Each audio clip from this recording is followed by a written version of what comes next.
Exercise. Okay, we're rolling, so. Okay. Anytime you guys want to begin a conversation, go. Okay, so Ed, this is a major retrospective of your work. It's not arranged chronologically, but thematically, but it gives an opportunity to really see your development from, it includes your gesture drawings from the college magazine from the, when you were in your 20s, I mean, or 1920, to right up to drawings that you've completed sketches a few months ago. And how do you feel coming back to where you went to college and seeing this exhibition of your work from start to now, and especially looking at the Jester magazines that you contributed to and sort of how you see your development and the role Columbia University played in starting you on that path?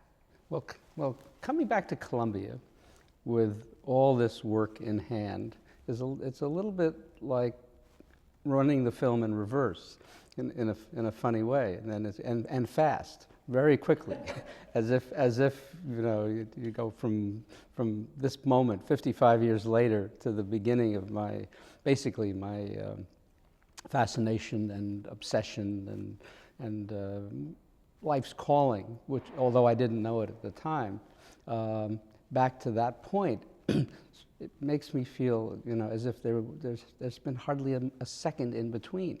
And this is 55 years. It boggles my mind in a way that time has elapsed, and that I've managed to produce all this work. It's just, I'm in awe of my hand, and I keep thinking, if I put all these lines that I've drawn on paper, end to end, how many times around the globe would it go? It just, it's a very daunting, humbling, exhilarating, wonderful moment. And in truth, having it here at Columbia, in the very room where I studied art history, and where basically many of my ideas, many of my thoughts, a lot of my approaches, a lot of my passions began in this building and in this room, is another wonderful kind of symbiotic kind of experience for me. It's it gladdens and swells my heart. That's I can't think of any other way to put it, because these children of mine, it's like bringing my kids back to where this is where your father grew up, and all these pictures, these productions, these drawings and animals, they're all saying, "Daddy, you really started here? This is a wonderful place." I want to. You want to have an urge to react, but you're going to be picked up on the camera for even laughing or anything. Oh, okay. Sorry. Yes. Okay. So can you talk a little more specifically about your contributions to the College Humor magazine when you first? Were you aware when you went to Columbia that there was a humor magazine? Did you already think about that as something that you'd be doing there? And how did you get started? What kind of entries did you submit? Was there a process that you submitted them to an editor and they got accepted or rejected, or did you just join it as an activity, or what was going on there? Well, when I first came to Columbia, I was intrigued by the fact that there was a campus humor magazine, The Jester, which at that point had a long tradition as a kind of incubator for a lot of people who had gone on, talents who had become kind of national figures, and cartoonists as well, like John Hell Jr. and Charles Saxon, most notably, in my mind then. And I didn't know that Columbia had a humor magazine at all. I just went to Columbia because I loved the idea of Columbia, and I chose between Brown and Columbia when I was a high school kid, and I got accepted to both. And I went up to Providence, and being a city kid, I was not entranced. So, and also Columbia had everything that I wanted. So and what I was familiar with. And so the richness of the place was just doubled by having this magazine, which I had started drawing when I was in high school. And I was just dabbling and playing around with with cartooning and with drawing, and I didn't really know what I wanted to do, but somehow that magazine here, The Jester, made it extremely plausible for me to continue what I had started in high school. And I, again, very tentatively, toe in water, kind of approached the editors of The Jester, and they saw what I had done in high school, and they said, well, I think we can use you. So they did that a little bit, and then in the process of starting to work more and more from a freshman on, I started to develop whatever was in my mind and whatever was in my hand. Just slowly, bit by bit. It was kind of like coming out of the ooze, first it was the snout, and then the ears and the eyes. It was, the whole question of how I was going about my work and what I was really interested in. That was something that kept me going. And what also kept me going was approval. I mean, here I was this kid without any appreciable sense of self. And I was doing work that people liked, and the editors in particular. So it picked up steam and started to get it from a snowball to a snowman, and then finally it became a whole snowman later on as I worked each year from freshman to senior year. And there was the development was unplanned. I didn't know what I was doing. I just kept at it.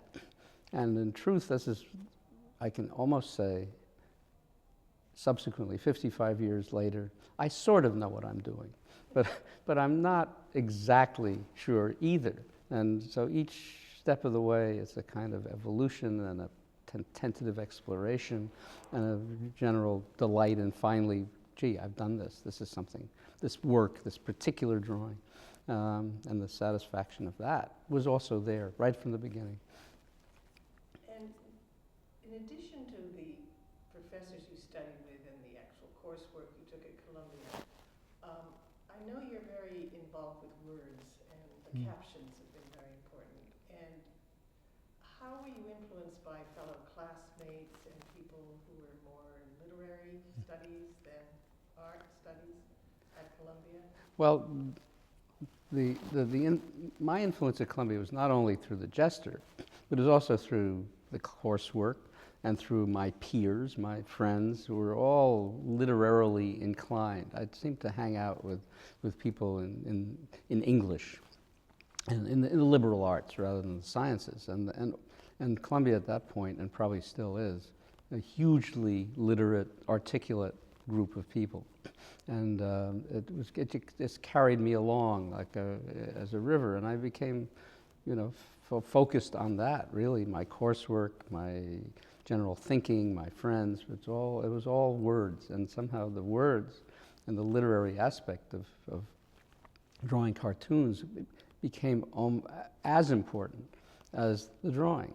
So I was kind of bifurcated here. I was an art history major, then an English minor, maybe even a major minor, and then all kinds of other coursework I did because I was curious, I was interested. And Columbia was great because at that time in the 50s, and again I say maybe now, I don't know, one's curiosity could be led in all manner of directions and satisfied and pushed on, and you could flower in all of this. And I think I did. I mean, I owe a great debt to this place because I wasn't kind of channeled into a fairly narrow discipline. It was all, but the culture at the time was that I bathed in was literary mostly, and the amount of reading and the kind of interpretation and the kind of papers I had to write, I mean, it was demanding, and you had to be good at it. And it was also a little competition with some of the people I knew, not to be a slacker in that area as well. So you know, so and it's remained something enormously important over the years. So one of the striking things I think about seeing this whole range of your work is this issue of scale. And it seems to me that the gesture is reproduced in a very small format. And I assume you was working, just judging by the early cartoons that are also illustrated on the wall in that gallery, that you were working in a fairly small format first, you know, more an 8 by 10 sheet. And here we see in the development of the work that the cartoons are surprisingly large, you know, that are done for reproduction in the New Yorker. And then these monumental drawings on the wall of the natural history dioramas. When did you start working on such a larger scale? And how did it change? I mean, the kind of environment that you include, are able to include in the level of detail in these larger ones, was that an issue in expanding the page? Well, I started working very small, and when I was a jester, they were tiny because I was not a draftsman in any significant way, but I was, and so it was tentative. It was, and my sense of scale. I mean, the scale has increased as I've gotten on in working my career as working along with drawing. And so I started out with Jester in small drawings because that's what I knew how to do, and I had a very small. Part of it was the material. In fact, was a crow-quill pen and ink. And a crow-quill pen makes it's kind of painful to work with in a way. It's slow, and it's very detailed. That's what I knew. I hadn't taken any art courses at all. I mean, at Columbia, one at those days as an undergraduate in the college were allowed, graduates were allowed 2 courses for credit in the arts. So I thought that was appalling at the time. Right now, I think it's great. It was a terrific idea because it just allowed me to focus on the other offerings and pleasures of the course catalog. But so I really didn't know that much about drawing and materials and size and scale.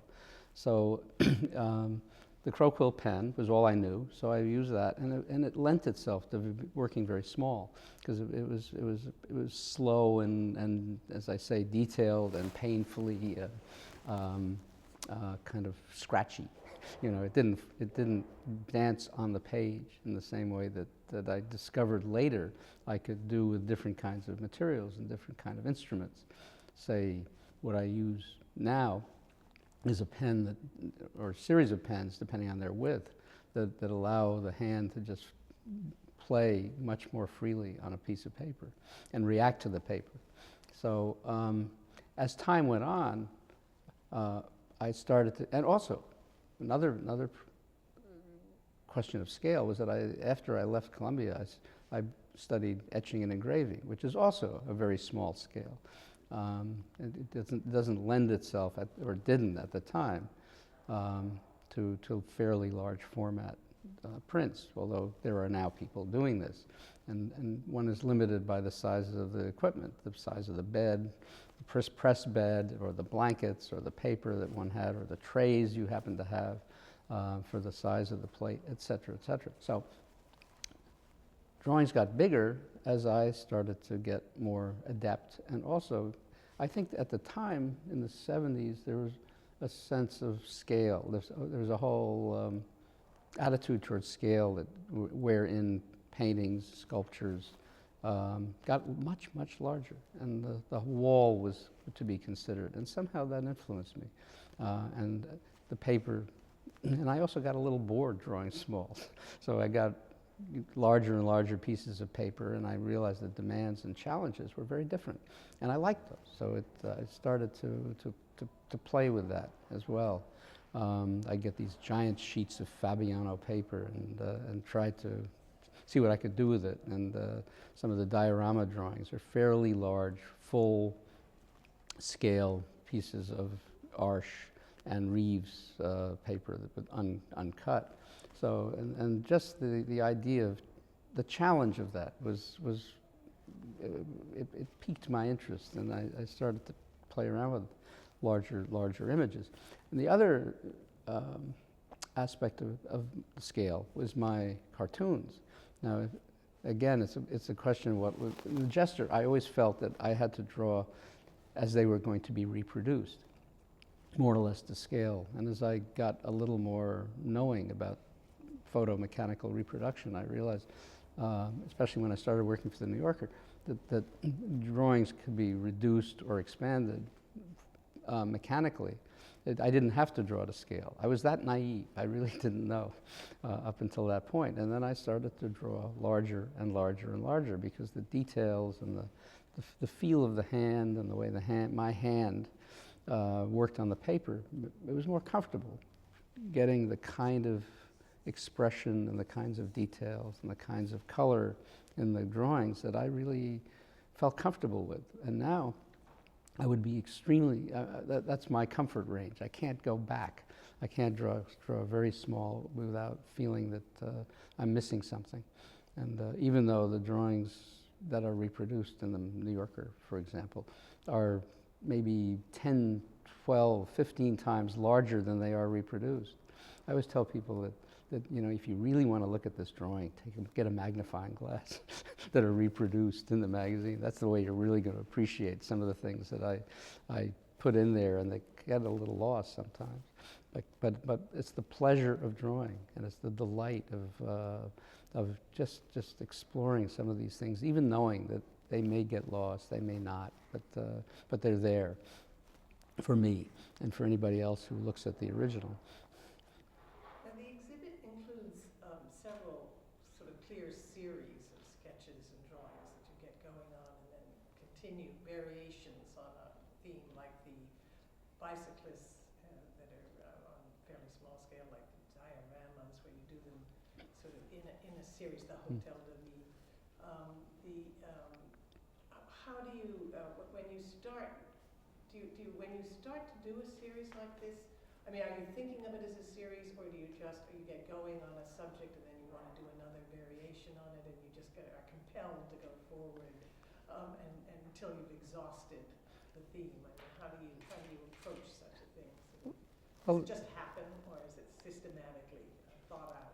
Well, the series, there's so many. There are different series, and they're different of subjects I've gotten interested in over the years, and the subjects have in a way presented themselves from some other deeper, unknown interests of mine. Like I have a series of hotels, French hotels, and that arose in a way from a lot of different strands. And one of the strands was my fascination with how the French named their hotels, and these grand thematic names like Hôtel du Monde or Hôtel du Beau Panorame. I mean, all these wonderful kind of almost pretentious names and then I paired that with my interest in classical architecture, and classical architecture for me has always been an interesting dichotomy between ideal and failed ideals,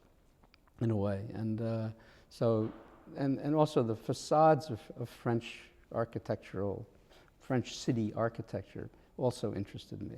So I started to pair all these things together. I mean, there's something about the French window and the shutters and the way the little railing kind of bisects it. They're always large, full-scale windows, and somehow the way that would be seen on a facade, and how the fenestration. See, I studied architectural history, so all of these things were with Howard Davis here at Columbia, and it always made me immensely sensitive and curious and interested in just architectural details and form and how light fell on buildings, and it all kind of, it's like a stew of things that are kind of resting somewhere in my brain, and they all come to fruition in these series, because that's my curiosity about that, and about the hotels, you know, with all the funny life going on in and around them, and from the windows, and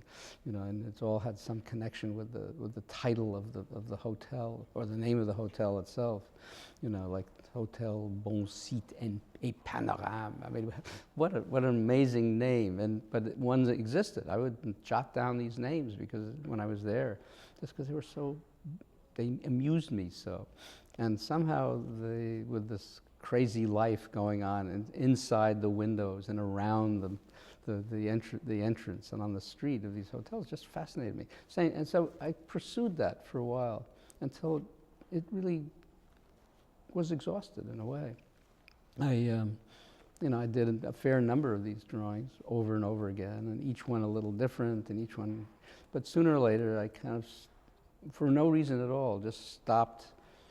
I did fewer and fewer of them and went on to something else, like the dioramas, where again, I was at the Museum of Natural History, and when I was a kid, and when I was even a student here, and just loved the dioramas there as kind of frozen moments. I mean, they're very similar to cartoons, and I've always been intrigued by these animals and the wildlife and the setting and the elaborate space that they the illusory space of the dioramas, even though it's like a proscenium for a frozen moment of time and action, and somehow that fascination and the fascination of these odd creatures and my own crazy inventions, which came from God knows where, except observation, interest, all these other strands of study, of fascination, ended up with these dioramas of creatures frozen in time with the gaze, that looking out at you, and while you're looking in at them. And there's this interaction between not only you and they, but within themselves, these kind of family groupings. All are part of the many, many strands in this one drawing. So, and then I did a number of them, and then somehow just, again, maybe I got exhausted from, that maybe I think the ideas started to repeat themselves a little bit, and I felt maybe I should be moving on. And although I didn't do it consciously, it just, it became almost a loss of motivation to do more, and I would go on to yet another series, but they didn't start as series. They started as drawings that then I wanted to explore further, and and they, lo and behold, they became a group of drawings, which became a series. One of the things that I think They are shut. Yes, absolutely.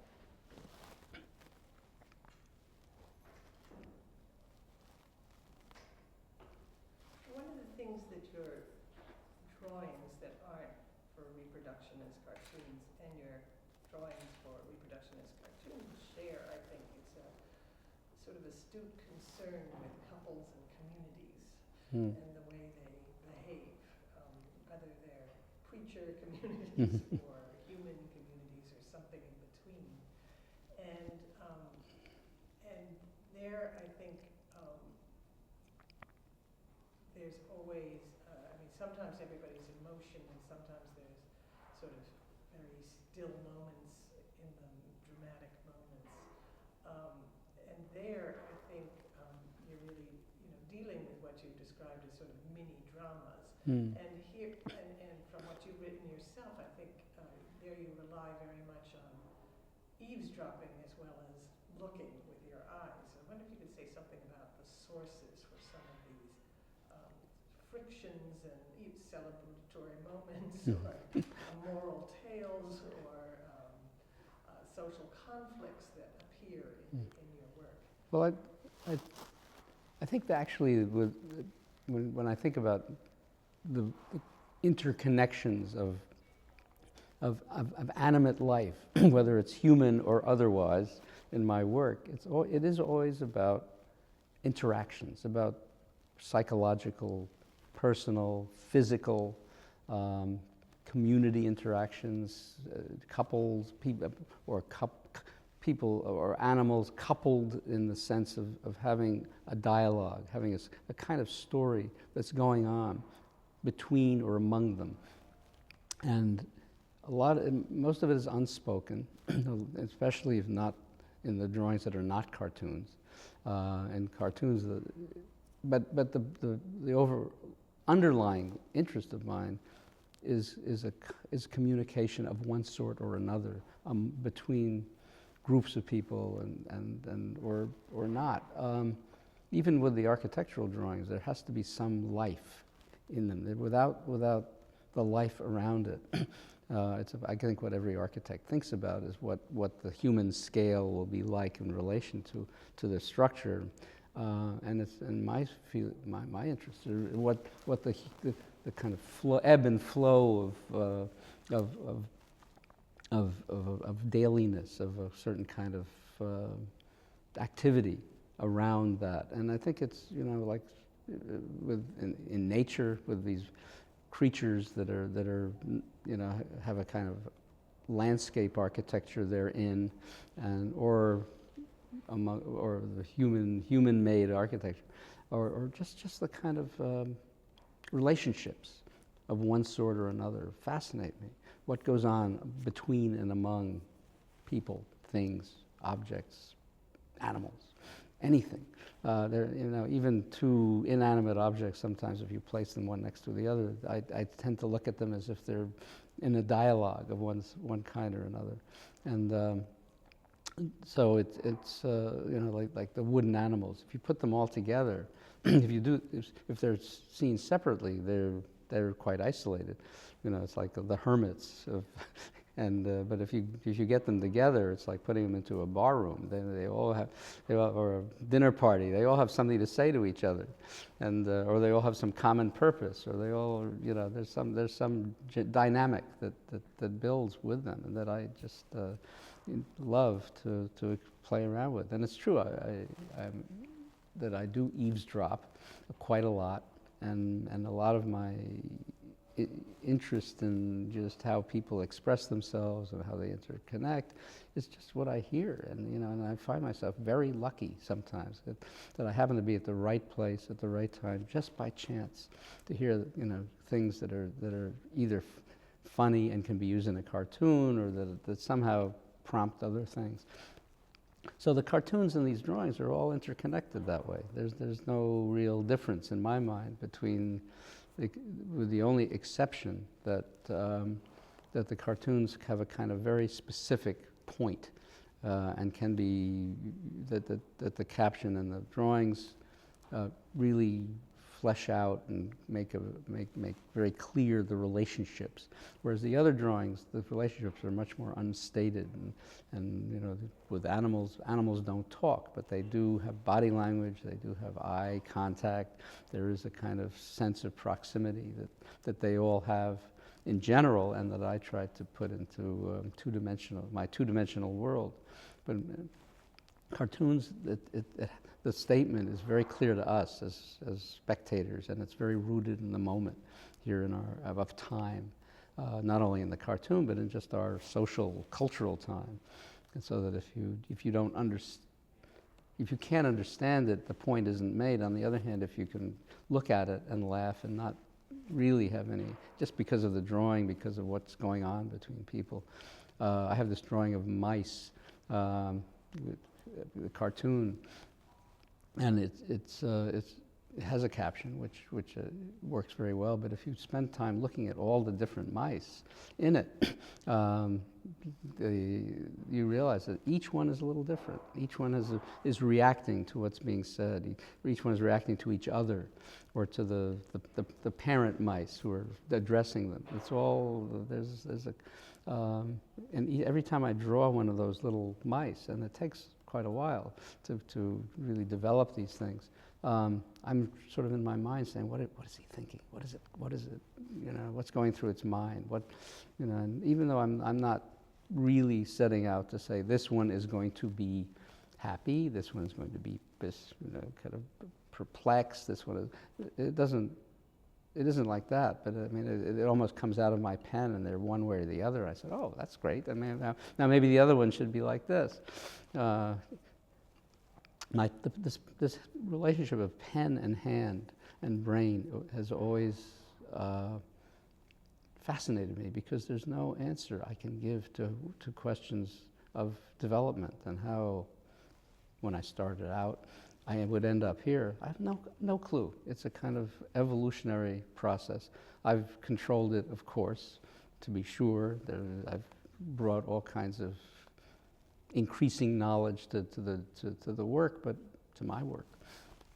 But I'm still mystified in a kind of nice way about how it all works. And when this hand, people say, how do you do it? I say, it's this thing, it's the hand. The hand that knows how the pen feels, and it knows how the paper feels, and it knows how much ink should be in the pen or not, and what a line should look like, and if it isn't like that, maybe I'm doing it wrong, and so on. And it's like, also, how do I know something's funny for a cartoon? How do I, what really gets me interested in that? And I kind of know. It's again, it's not a satisfactory answer. To be sure, if I can say, well, it holds a mirror up to nature, and our society is obviously this way, and that's what I'm trying to address. It's not that at all. It's just I find it funny and revealing and kind of complex, that issues that I can resolve in this way. So one of the things in terms of finding it funny and the sense of place that you're looking at and representing that I think comes up in this exhibition that is how those I mean, you split your time between New York and Vermont, and, the sort of second half of Vermont. That's urban and intensely urban and really intensely rural where you are in Vermont. And yet, I don't feel that there's any division in your art that only responds to urban audiences versus rural audiences. And I suppose especially in the section of the exhibition on hands-on, where the local workers in Vermont get a lot of attention. I know you have enormous respect for people who work, as you do, with their hands.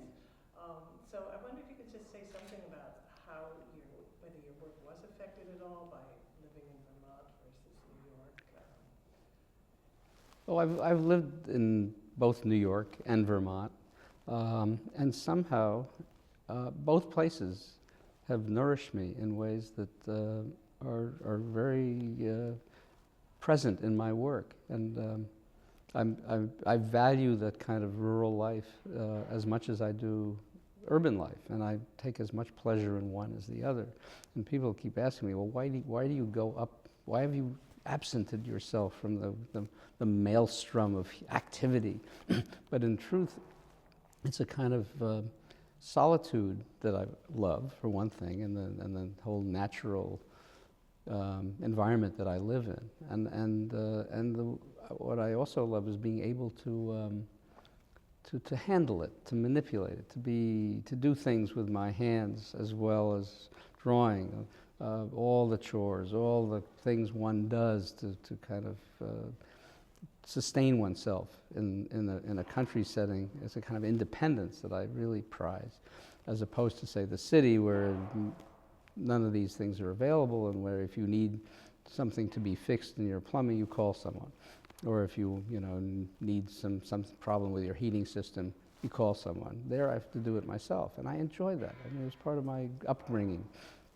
I mean, my father was a dentist, and the work with his hands and the solutions he gave to the problems that mouths gave him, to make them whole again, kind of somehow became part of my life and my ethos. And growing up in the suburbs was a kind of mixture of country, city, urban, rural, and having a house in the suburbs required the kinds of things I do with the house that I now have in Vermont.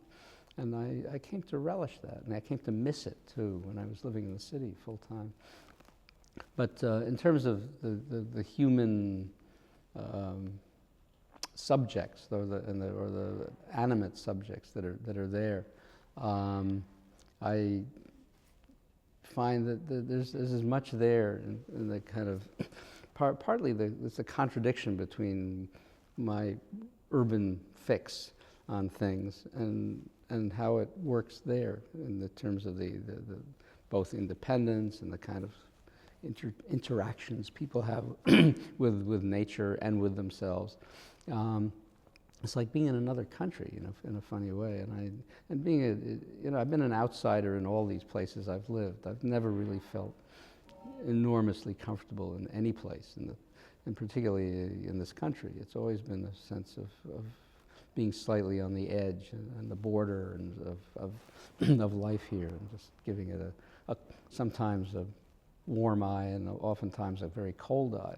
And it's not very different up there. I mean, there's a kind of a pathology that I really enjoy in the human situation up in American rural life in the first part of the 21st century. It's a very interesting phenomenon, and how we live and how the suburbanization and of the country is faring, and all the social issues, and as well as the genuine, wonderful things that go on between people as well, which is the community of it is what I love, the kind of interchanges that people are comfortable with that you don't find so much here.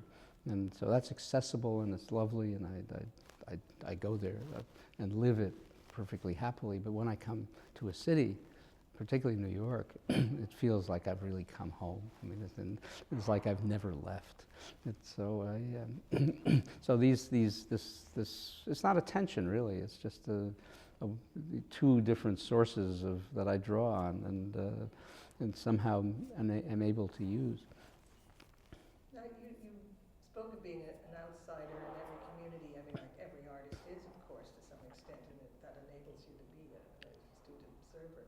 But you also have lent your name and your creatures to various causes, political, cultural, etc. I wonder if, so you've been a real, you haven't been a passive observer of what's going on. You're really contributing, you're helping any efforts that you applaud. And I wonder if you could talk a little bit about that, and especially public radio. I think you consistently in certain educational institutions and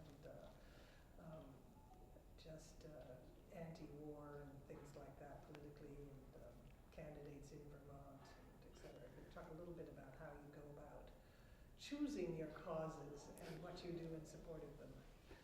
Well, I've always been a man for whom good causes and good works is really also part of this. So being an outsider is one part of it, of just being able to work, to be able to do the kind of things I do. But I'm also part of this community and part of and I have been over the years, a lot of different communities. In New York, as a parent, there were school communities, and now up in Vermont, it's even more communitarian in a way, because there's so many nonprofit people and institutions who are all of whom are doing really good works, where the public sector simply isn't available, or where it's, where when you have a kind of body politic that is not particularly well represented, so they wanted like the Bicycle Pedestrian Coalition of Burlington, Vermont, or Vermont Natural Resources Council, or Vermont Public Radio. And it's interesting that I'm like a magnet for being asked to help the causes that I really care about. So I do drawings for posters, I do drawings for T-shirts, I do for flyers, for fundraisers, I give things for auctions for local schools, and I mean it's just an endless array of community-based organizations that mostly I support because I'm a good lefty, and there aren't too many lefties up in Vermont, and liberal lefty, who knows what I am, but in truth, it's, I do believe in the community good and the social welfare, the social well-being of a population rather than everyone out for themselves. And so I lend myself to all these good activities by doing my giving work. So part of it is making amends for being an outsider. That's just, I'm going to have you pick it up at I lend myself. Yeah, because of that.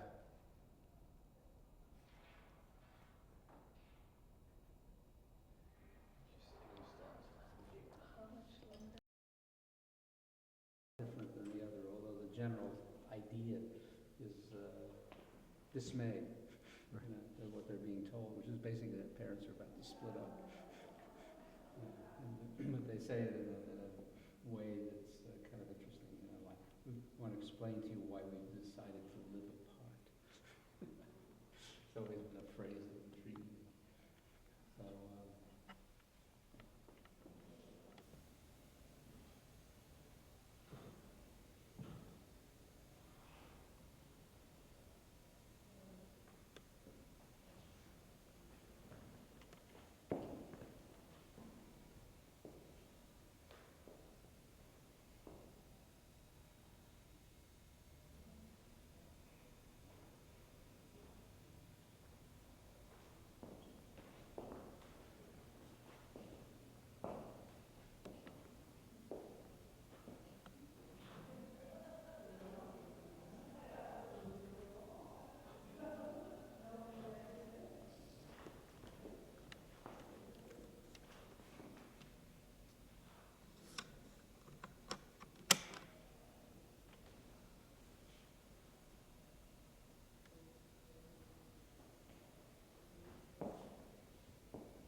Bring back memories.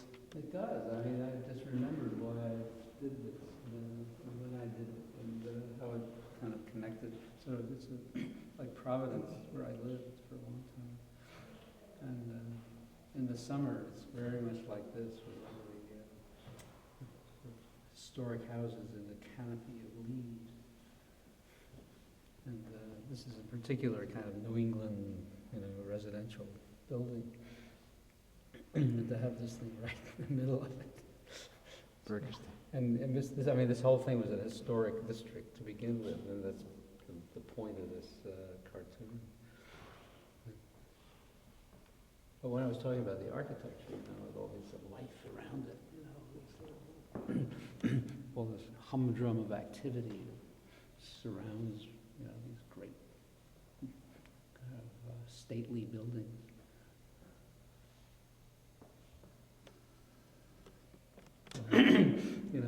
The study of architectural history, all there, all of it, and to the point of this guy having a pipe.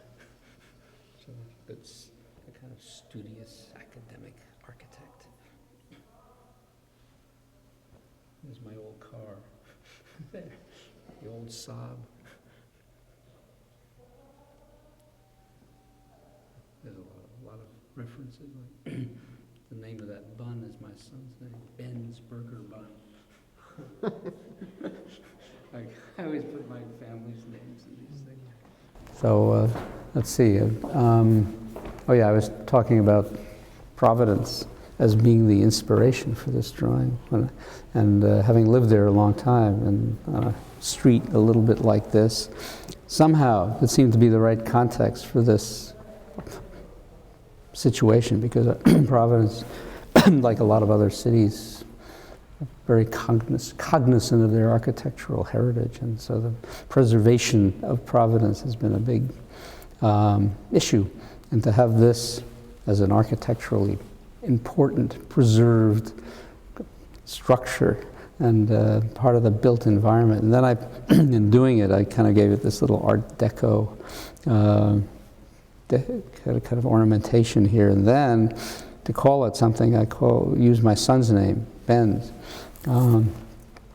Burger Bun, which seemed to be a nice kind of alliteration and funny. But what I usually love to do with drawings. It's not enough to just have this without any life around it. So that would be one solution to a cartoon. This was in the New Yorker. So you have to have everything very clear, sharply defined, and quickly understood. So a lot of cartoonists might take the path of just having this object right there with the sign and nothing else.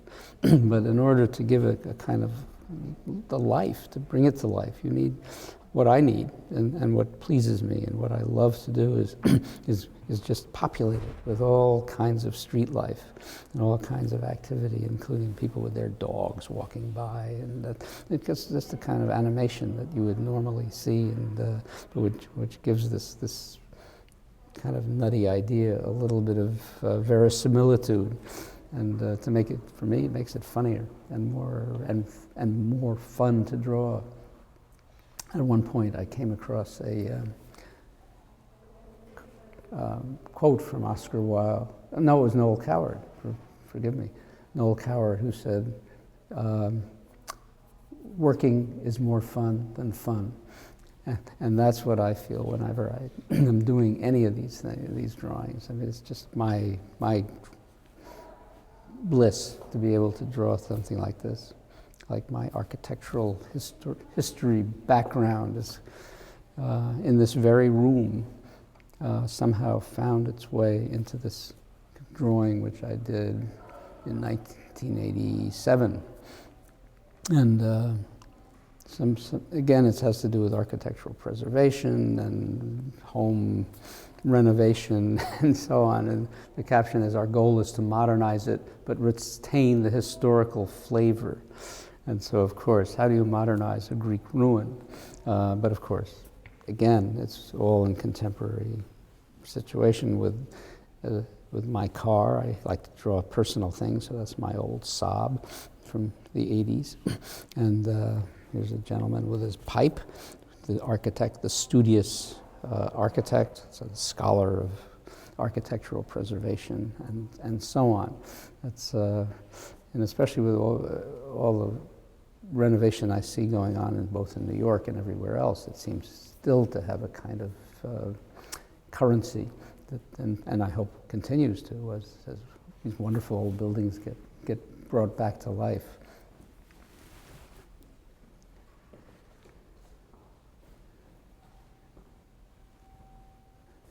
Again, I did these drawings in Berlin in 2003. This whole series of drawings is 3, and they were. What inspired them was the kind of almost bizarre, fanciful use of neoclassical architecture and Gothic architecture, and the pedestals on which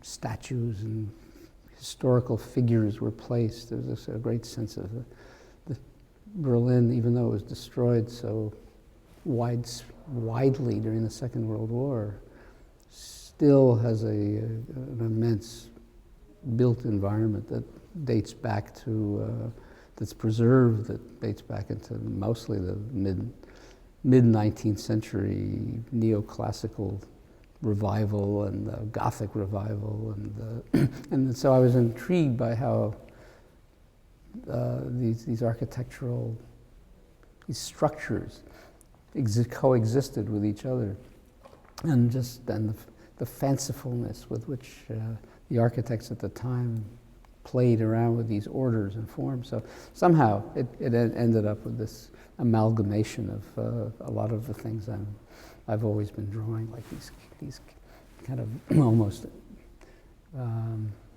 animal-like structural creatures that have some bearing on noble historical sorts who would normally dwell on top of pedestals in public places.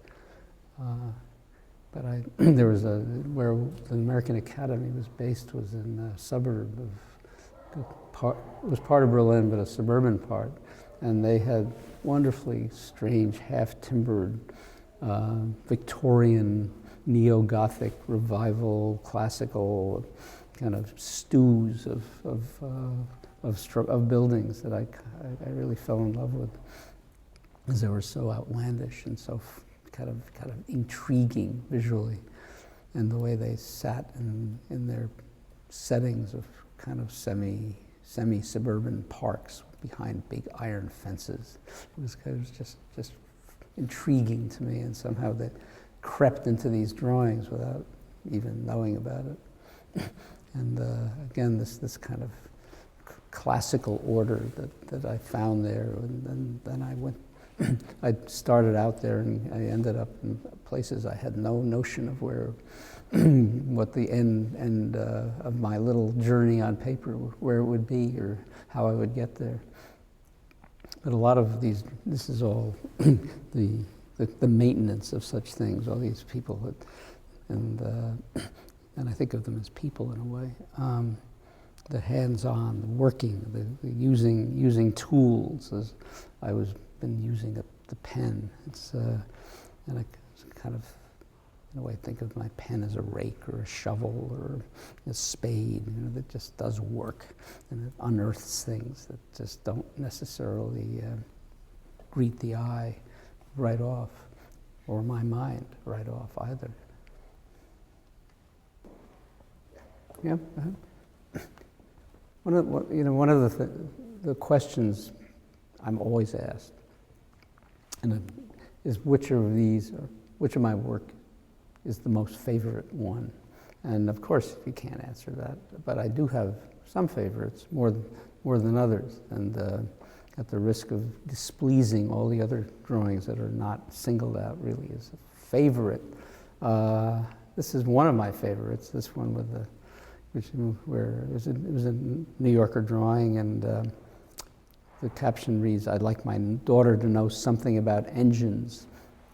And one of the reasons I love it is this, and I have no idea how I drew this or why it came out that way, but the expression, the reaction of this little 2-year-old to what her father, she doesn't know what her father is saying, but to Leon.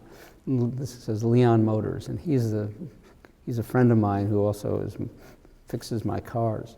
When I have a kind of a predilection for Saabs. I've always loved Saabs. One saved my life years ago, and I've always had a Saab, and Leon fixes them. He's run a small private garage, and we're chummy, and he tells me what he's doing and shows me, and I get to know the car a little bit and how to do minor repairs. At any rate, I did this drawing and then decided to put Leon into it. And it could have been any car, any garage, anywhere, but it's his garage and him.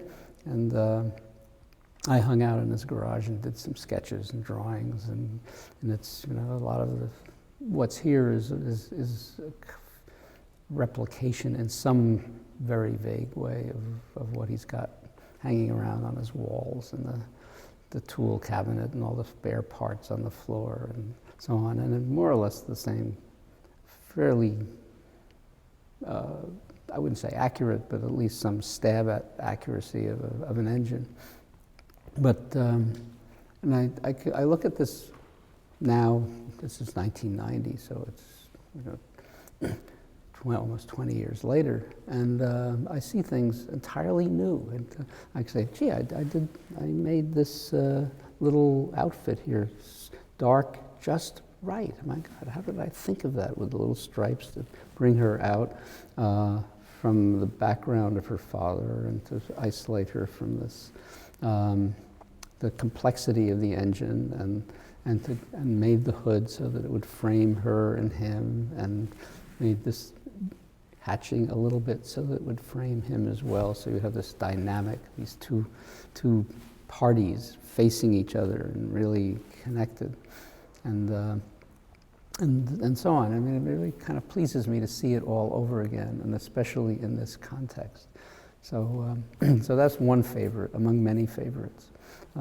Actually, this was Men Drinking Coffee, another favorite, which where did the idea come from? Who knows? I mean, it's just watching people on the road working and substituting in some moment of inspiration, the sign for instead of men working to this. But I just reminded that I put all my family, not all, but many of my family members onto sneak them in, like Al Hirschfeld did his Nina's.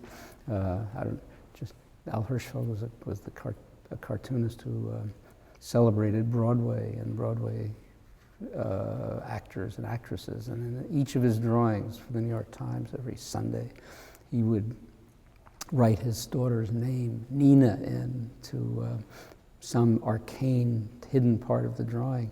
And I tend to do that here, just in kind of deference to Al Hirschfeld. So I have my daughter's name Sasha here on this, this crane, and my wife's name there, Curtis, there on the bumper of that big dump truck. And I didn't have any other naming opportunities besides that. They didn't really. Oh, wait, Nat. There was my son Nat, and this was before my son Ben was born, so he's not here. But otherwise, he probably would be. And so I sneak this in quite a lot. Here's another thing that I really the plumbing of this, not the plumbing, it's really the kind of air vents for a hot air furnace. And when I draw these things, I'm always reminded of George Booth, who was a New Yorker cartoonist and a kind of mentor. At least his work has mentored me. I didn't know him at all, but he was a man of enormous brilliance and accuracy, even though the drawings he did were loony and wonderful. I mean, but as I hope mine are too, a little bit, and not totally considered as mechanical drawings. But he said that in his pride of accuracy, that no plumber would ever take issue with any of his drawings of plumbing. So I kind of work in his shadow, and to that, because I kind of love the way the aesthetics of all these parts and pieces fit together of the mechanical world. I mean, the same thing with these are two guys who repaired my house in Vermont when it was a wreck, and after I just bought it. Floyd Davis and Walt Dewey were two wonderful craftsmen, Vermont craftsmen, who actually collaborated. They were both carpenters and contractors. Floyd was not a plumber, but I kind of made him into a plumber. And it's like sometimes when people meet, two artists meet, they always say they admire, or actors or poets or anybody in the creative arts say how much they admire each other's work. Well, I've transplanted that to these two guys, and one of them says, "It's been I've been a great admirer of your work for years. It's a real pleasure to meet you," says one of them, and the other guy says, "I'm happy to meet you. I'm your biggest fan." So it's a kind of interesting, but transposition of that. But also they're what they work with. Their trucks, the sawhorses, the little circular saw, and all these things intrigue me, and I kind of love to play around with them with a pen, and even framing a house the way they've done. I think that's pretty inaccurate, I'd have to say. I didn't do it as well as I would have liked now that I look at it. Many years later, it's 1983, so that's a good deal of time from now. And I used I wouldn't say convention, but the materials differently. This isn't as dark as I would make it now, and he isn't as isolated as I would do it right now, and I would probably have their expressions a little less goony and a little bit more engaged in a funny way. It's just a matter of time looking back.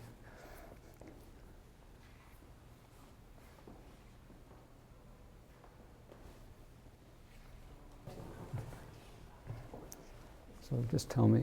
Go ahead. Okay. I was just wanted to just, this is another one of my hands down favorite drawings. Absolutely.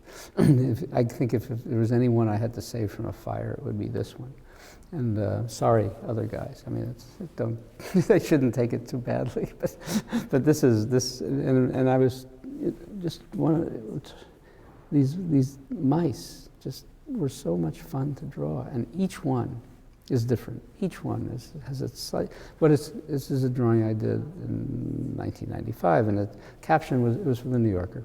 Caption was, "Your father and I want to explain why we've decided to live apart," which was a phrase that just struck me at one point when someone said that, either to me or I overheard it. I no longer remember just how I acquired it, but I was struck by the distance of that phrase. Not we're splitting up, not we're getting divorced, not we've decided we just can't stand each other, but we've decided to live apart. There's a kind of grace and elegance and distance and predetermined agreement. That's how they would present this decision to their children. And it's what I think people do say to, they get their kids together and they might say something like that. But at any rate, to have so many children poses a problem. How do you solve it? How do you get all these, how do you say this to all your kids? So you rent a hall or a theater, an amphitheater, and you have them sit there and you come out on stage and announce this to them so that each one of these mice are receiving this, is the moment. It's the moment of when they're saying it, and how the real problem and issue and question for me is how do you seize that moment, the moment of when this information has entered the ears and brains of somebody or some people or some mice or some creatures who have taken it in, and then what's their reaction? So each of them are responding in a different way, slightly different way, not entirely. They're all dismayed. They're all just stunned. They don't know what to make of it, but they're individualized. They're this mass of mice, and at a certain point you can't draw the individuation that much for way in the distance, and there's a perspective goes kind of makes things a little less clear. But right up in this area where I worked very hard, right up to the very top row, to make it clear that each one. I mean, some are angry, some are really sorrowful, some are just stunned, and so on.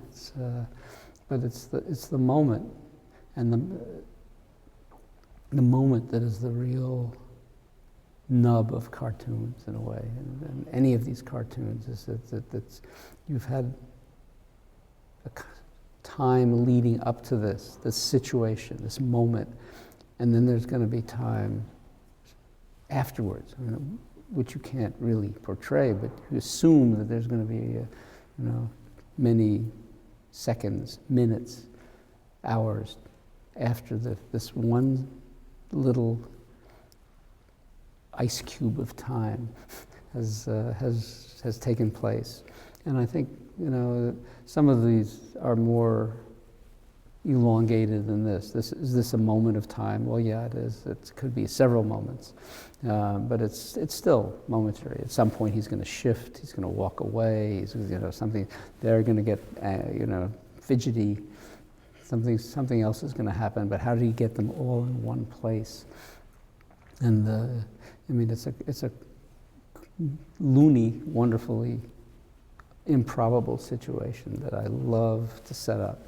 And this is maybe one of the looniest of them that I've done.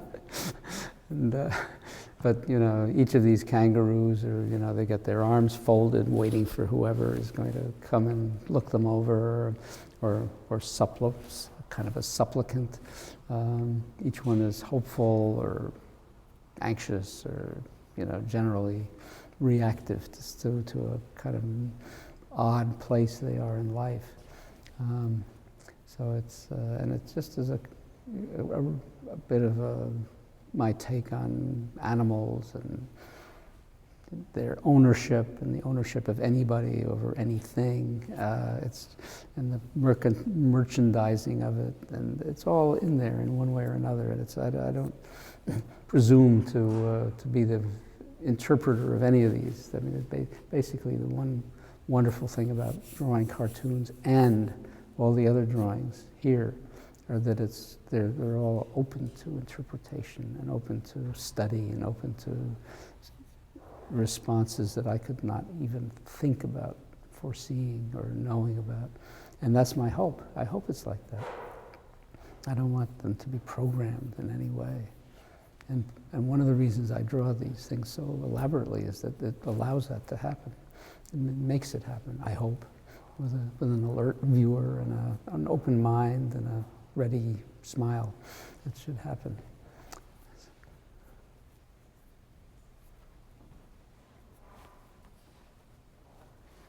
And this is very similar to the kangaroo, come to think of it. It never dawned on me until I've seen them together that this is much the same theme. But this was done earlier in 1981, and that was 1995. I have to see. 1991. Sorry.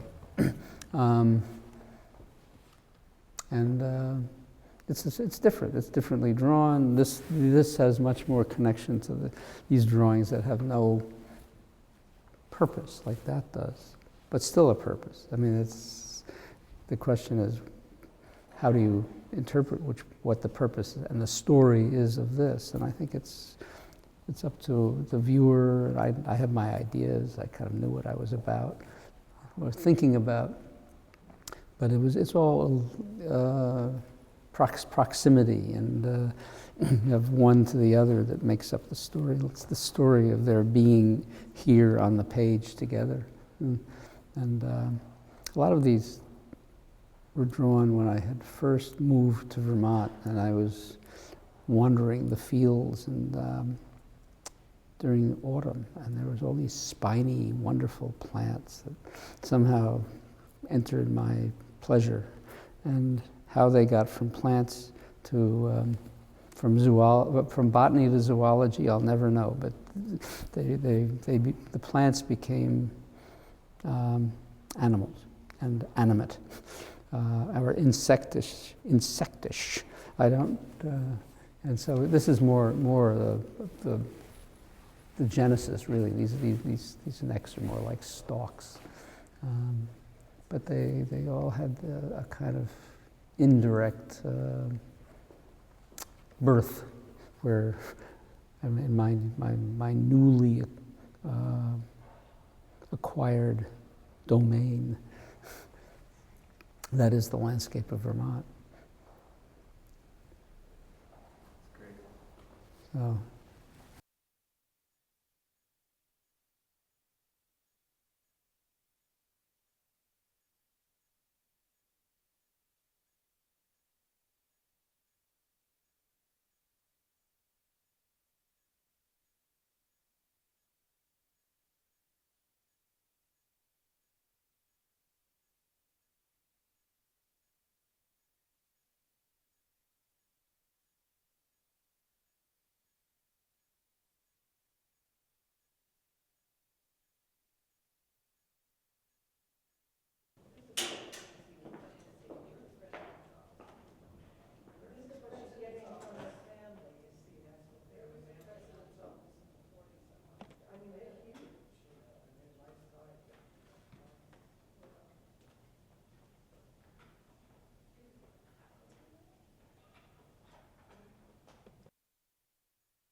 some light.